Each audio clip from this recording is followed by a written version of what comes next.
European leaders will meet in Paris today for a crisis summit on Ukraine. It's in response to President Trump's plan to negotiate a crisis summit on the war directly with Russia. It's in response to President Trump's plan to negotiate excluded from talks the war directly with Russia. Arabia has been met Europe and Ukraine would be excluded from talks this week in Saudi. The question is increasingly being asked if there is to be peace in Ukraine. Reports the question is increasingly being asked. The common position has always been this. What as expressed by Alexander and Key, the common position has like always been to get back all our territories. As expressed by Alexander and Key, but is it possible? I can't say like at this stage. To get back all our territories. I have faith and hope in it. I think everyone wants this to happen. At this stage. The last few days at the Munich Security Conference have shattered that belief to happen. The new U.S. Defense Secretary said Ukraine would have to give up territory. And its ambitions to join NATO said Ukraine the reality would have to give up territory membership and its ambitions to join NATO as a part of the reality negotiated of Ukraine settlement membership in NATO. Then it was announced as a part of that President Trump had a 90-minute phone conversation with President Then it was Putin. Announced before speaking Trump to his Ukrainian had a 90-minute phone conversation with the President Trump before speaking to his Ukrainian allies and he had phone conversation with the President Trump and he said to me we had some phone calls and he had phone call that he wants to solve the war and I said to him that he's a liar. I think that he and then the news that talks that he wants to solve the war Arabia to find a way to end the war. And this was the response of the U.S. in Saudi Arabia to find a way to end the war, which has provided more response of the U.S. special envoy than the states should be at the table, which has provided more support for Ukrainians will be at the table, and Europeans will be at the table. This audience that the answer to that last question, just as you framed it, and Europeans will be at the table. The answer to that last question, just as you framed it, is the answer is yes, no. Of course, the Ukrainians are going to be at the table. Earlier part of that question whether put is Europe in a difficult position. Yes, of course, the Ukrainians are going to be at the table from the key decisions. Whether put that Europe will undoubtedly be under discussion, which risk being excluded from the key decisions convened that will undoubtedly be under discussion at the emergency. Now, Summit in Paris convened by President Macron to work out a common position. The UK is ready and willing to contribute to security guarantees to Ukraine.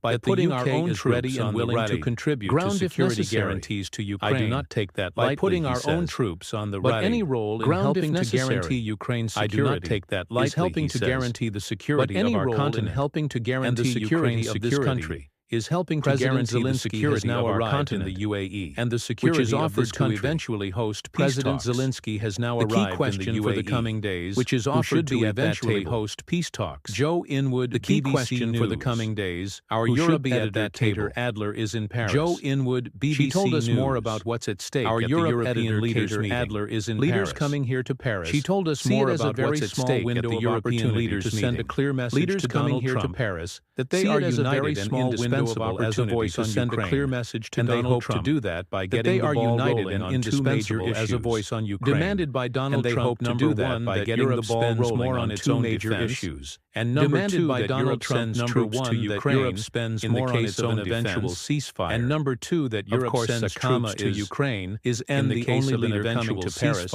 who has economic concerns. Of course, is at home. Is end the only leader coming to Paris who has economic concerns. It's not about the ifs and buts. But it's not about getting that united front and a strong voice and message to Donald Trump. It's about getting that united we're taking action and a strong voice and message to Donald Trump negotiating table. To say we've heard to help decide we're taking Ukraine's future. Now there's no knowing whether Washington will be listening to help decide Ukraine's future. But the Prime Minister will hope to be that bridge between the U.S. and Europe will be listening when he heads to Washington. But the Prime Minister will hope to be that bridge between the U.S. and Europe when he heads to Washington because if the U.S. is eventually going to turn its back on Ukraine, anything to lose in terms of security more broadly, eventually going to turn its back on Ukraine their defense and on Europe in terms of security more broadly. Very big focus at the meeting they're going to have to up their defense of those troops in Ukraine. In any case, it's a very big focus because how many troops will Europe have to send of those troops? The UK will be expected to send a big because how many troops for how long under whose command will they be? The UK will be expected to send a big contingent for how long under Russia breaks the terms of a ceasefire agreement. What will be their mission statement? Would those troops be at war war with Russia, if Russia and breaks where would the terms the of a US ceasefire agreement, would they have their backs? Would those troops be at So war lots with of Russia? questions, and And this where meeting would in the Paris US is be? just step Would they one? have That their was our backs? Europe editor. So lots of C.A. questions, Adler. and this meeting in Meanwhile, Paris is Sweden's just foreign step minister one. That says was his our country Europe has not editor. ruled out C.A. sending Adler. peacekeepers to Ukraine. Meanwhile, Sweden's as part foreign of a peace minister settlement. says his country has His not ruled comments out followed sending a similar peacekeepers statement to from Ukraine, Keir Starmer, as part of a said he's peace ready settlement. and willing to. His comments put followed a similar British troops statement on the from ground in Keir Starmer, Ukraine, who said he's If an ready and agreement willing is reached, here's to our put political British correspondent troops on Harry the ground in Farley. Ukraine. It's a If an significant agreement statement. is reached, It's the here's first our time the political Prime Minister correspondent Harry has Farley expressed publicly a It's a willingness to significant send statement. It's the first British time the troops Prime Minister to Ukraine has he expressed said. publicly a He writes in willingness to today's send Daily Telegraph British newspaper. troops I to do not Ukraine, say he that says. lightly, I feel. He writes in today's Daily Telegraph newspaper, I do not say that lightly, I feel.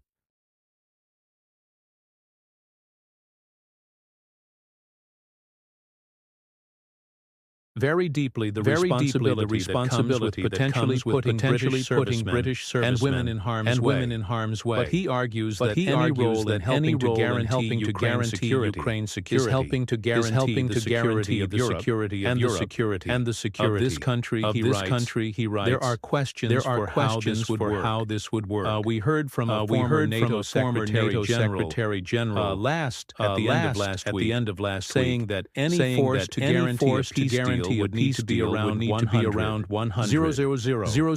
And there's certainly no way that the UK military could maintain such a force in its current size.